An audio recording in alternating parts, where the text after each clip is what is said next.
মাত্র কয়েক মিনিটের মধ্যেই সংঘবদ্ধভাবে খুন করা হয় প্রাইম এশিয়া বিশ্ববিদ্যালয়ের ছাত্র জাহিদুল ইসলাম পারভেজকে।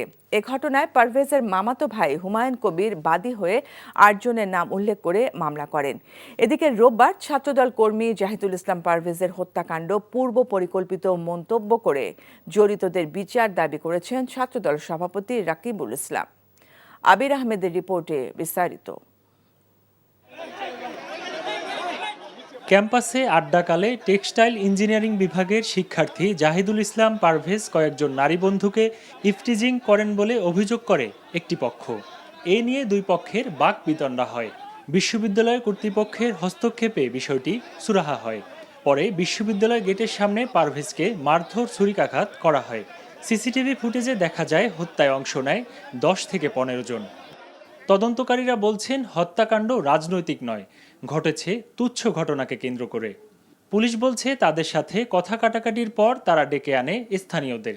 বাদী এজাহারে উল্লেখ করেছে যে দুজনের নাম উল্লেখ করে এজাহার নামীয় তারা বৈষম্য বিরোধী ছাত্র আন্দোলনের সংশ্লিষ্ট, কিন্তু আমরা এখনো তাদের পরিচয়, তাদের পিতার নাম বা এগুলো অজ্ঞাত থাকার কারণে তাদের পরিচয় আমরা নিশ্চিত না।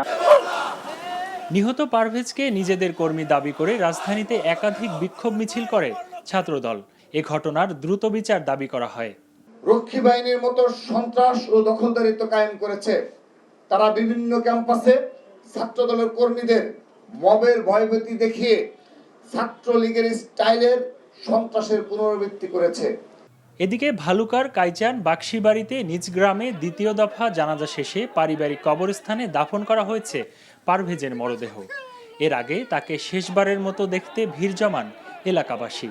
তার কখনো ঝগড়া কারো সাথে করতে আমি দেখি নাই, ঝগড়াতে ভাবও দেখি নাই। হ্যাঁ, সব সময় সে হাসি মুখে ছিল। মাসে আমরা চাই যে তার উপযুক্ত শাস্তি হোক, উপযুক্ত বিচার করুক। একমাত্র ছেলেকে হারিয়ে শোকে স্তব্ধ পারভেজের বাবা মা। Abir Ahmed, NTV news, Dhaka.